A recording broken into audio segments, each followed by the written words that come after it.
এবার পাখিদের থেকে শুরু হচ্ছে ফুসফুসের রোগ। কেন এই কথা বলছি? কারণ একটা চাঞ্চল্যকর তথ্য এবার বেরিয়ে এসেছে মুম্বাই থেকে। কারণ মুম্বাইয়ে সম্পূর্ণ বন্ধ করে দেওয়া হয়েছে সমস্ত কবুতরখানা। জানা গেছে যে পায়রার মল এবং পালক থেকে রীতিমতো বাড়ছে ফুসফুসের রোগ এবং শান্তির দুটোই অশান্তির কারণ মুম্বাইবাসী। মুম্বাই মানেই এক ঝাঁক কবুতর, মুম্বাই মানেই কিন্তু ইন্ডিয়া গেটের সামনে কবুতর ছাড়া যেন এক প্রকার ইন্ডিয়া গেটটা দেখতেও ঠিক তেমন লাগে না। কিন্তু তারপরেও এই মুহূর্তে বাধ্য হয়ে কিন্তু কবুতরখানা বন্ধ করে দেওয়ার সিদ্ধান্ত নেওয়া হচ্ছে, কারণ সেই মল এবং পালক থেকেই নাকি ফুসফুসের রোগ পাচ্ছে। বিস্তারিত সেই বিষয়ে জানবো। টেলিফোন লাইনে যুক্ত হয়ে গেছে প্রতিনিধি সম্রাট চৌধুরী। সম্রাট, কি বলছেন চিকিৎসকরা?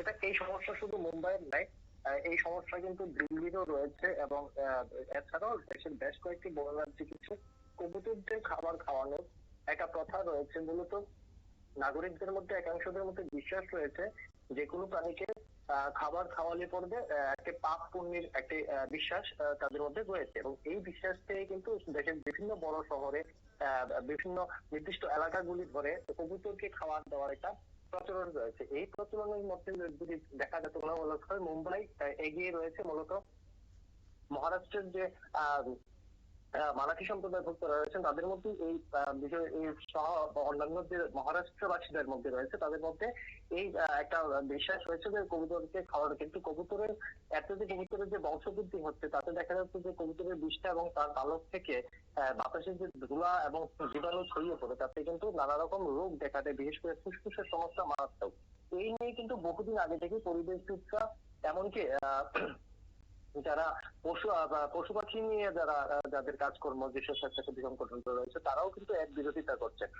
দেখো, পশু পাখিদের খাবার খাওয়ানো নিয়ে কোনো আপত্তি নেই, কিন্তু তাদের এই অতিরিক্ত খাবারের পরে তাদের যে অতিরিক্ত বংশবৃদ্ধি হচ্ছে তাতে কিন্তু এই যে গোটা ব্যবস্থা বা পরিবেশটা দূষিত হচ্ছে তাতে কিন্তু সমস্যা দেখা দিচ্ছে। এবং এই সমস্যাকে সামনে রেখে মুম্বাই কর্তৃপক্ষ এবার থেকে যে কবুতর খানাগুলি রয়েছে নির্দিষ্ট দুই জায়গাগুলিতে লোকেরা কবুতরকে খাবার দিয়ে কবুতর সহ অন্যান্য পাখিদের খাবার দিতে সেই জায়গাগুলি বন্ধ করতে চলছে। এবং এই সমস্যা শুধু মুম্বাই শহরে একার সমস্যা নয়, এই সমস্যা কিন্তু দিল্লিতেও রয়েছে।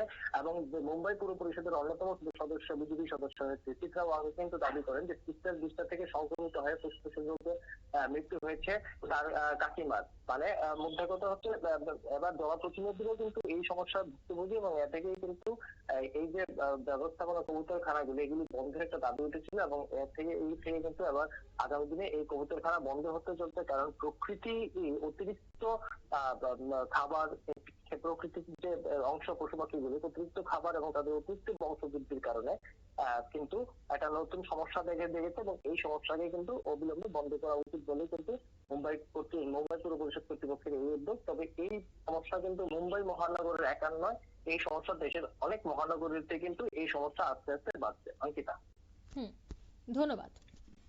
অর্থাৎ মুম্বাই নয়, আরো অন্যান্য রাজ্যেও কিন্তু একই পরিস্থিতি তৈরি হচ্ছে। তবে চিকিৎসকদের যে রিপোর্ট, সেই রিপোর্টের পরে কিন্তু এই সিদ্ধান্ত মুম্বাইয়ে নেওয়া হয়েছে। পায়রার মল এবং পালক থেকে যে বাড়ছে ফুসফুসের রোগ তাতে কিন্তু অনেকটাই উদ্বেগ বাড়ছে। নিয়ে নিচ্ছে ছোট্ট একটি বিজ্ঞাপন বিরতির সঙ্গে থাকুন।